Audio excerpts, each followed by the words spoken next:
দিনের সবচাইতে মজার পিঠা হচ্ছে গুড় দিয়ে দুধ দিয়ে জাল দিয়ে চিতই পিঠার ভেজানো পিঠা। এত মজার পিঠা বানানোর জন্য কিন্তু অনেক পরিশ্রম দরকার। এই পিঠা সম্পূর্ণভাবে বানাতে পারে তার কিন্তু অনেক ধৈর্য। সেই ধৈর্যটা কিন্তু আমার শাশুড়ির অনেক অনেক বেশি। আসসালামু আলাইকুম এভরিওয়ান, সবাই কেমন আছো? আশা করছি সবাই ভালো আছো। আজকে তোমাদের সাথে শেয়ার করবো আমার শাশুড়ির হাতে সবচাইতে মজাদার পিঠা কিভাবে বানায় আর কতটা ধৈর্য সহকারে সে বানায়। চলো তাহলে শুরু করা যাক। প্রথমেই আমার শাশুড়ি কড়াইয়ের মধ্যে হালকা করে এই গুঁড়িগুলোকে ভেজে নেয়। ভাজার পরিমাণটা কিন্তু অনেক হালকা হতে হবে, মানে গুঁড়িটা যে ঠান্ডা থাকে সেই ঠান্ডাটা ছাড়ানো লাগে, এমন ভাবে ভাজতে হবে যেন গুঁড়ির কালারটা চেঞ্জ না হয়।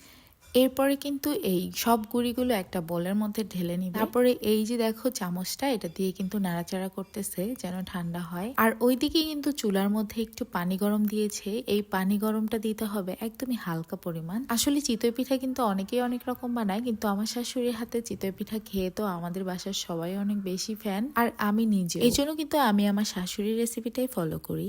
সো তোমরা আমাকে কমেন্ট করে জানাবা কে কিভাবে চিতই পিঠা বানাও, আর আমাদের সাথে মিল আছে কিনা সেটাও জানাবো। পরে গরম পানিটা কিন্তু এটার মধ্যে দিয়ে দিয়ে আস্তে আস্তে মথে নিতে হবে। আর এই গরম পানিটা এমনই হতে হবে যেন হাতে সহ্য হয়। শাশুড়ি মা কিন্তু এটা হাত দিয়ে চুবিয়ে দেখতেছিল যে হাতে গরম পানিটা সয় কিনা। পরে কিন্তু এই গুঁড়ির মধ্যে ঢেলে দিচ্ছিল অল্প অল্প করে। আর এখানে যদি আমি থাকতাম তাহলে কি করতাম জানো, সব পানি একসাথে ঢেলে দিতাম, তারপরে কিন্তু এটা তো তারপরে কিন্তু এখানে লবণ দিয়ে দিতে হবে পরিমাণ মতো। তো আমার শাশুড়ি হচ্ছে এটাকে মরতেছিল আর আমি লবণ দিয়ে দিচ্ছিলাম। এই চিতই পিঠা বানানোর সময় কিন্তু আমি আমার শাশুড়ির পাশেই ছিলাম। দেখো এটার গোলাটা কত সুন্দর হয়েছে, আর এভাবে মরতে হবে অনেকক্ষণ।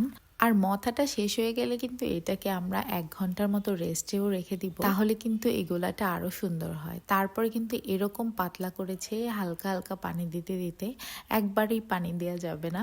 আমি কিন্তু অনেক ভুল করি এই চিতই পিঠা বানাতে গিয়ে, এর জন্য আমার শাশুড়ি বলে তোমার দরকার নেই, আমিই করি, কারণ এটা বানাতে অনেক কষ্ট। যদি আমি নষ্ট করে ফেলি তাহলে তো অবস্থাই খারাপ হয়ে যাবে।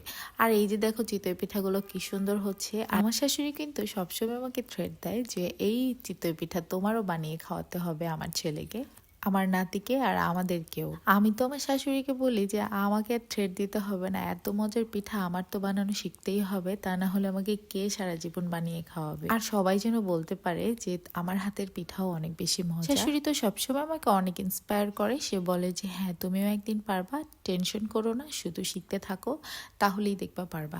আর চিতই পিঠা কিন্তু সবসময় শীতের সময় খাওয়া হয়, এই জন্য কিন্তু প্র্যাকটিসটাও কম হয়। আবার দেখা গেছে 1 বছর শিখি, পরের বছর ভুলে যাই যে কিভাবে সবকিছু করেছি। তো ইনশাল্লাহ আস্তে আস্তে আমিও পারবো। আর এখন কিন্তু আমি মোটামুটি সবই পারি, কিন্তু এই চিতই পিঠাটা বানানো একটা চ্যালেঞ্জ আসলে। যখন হয়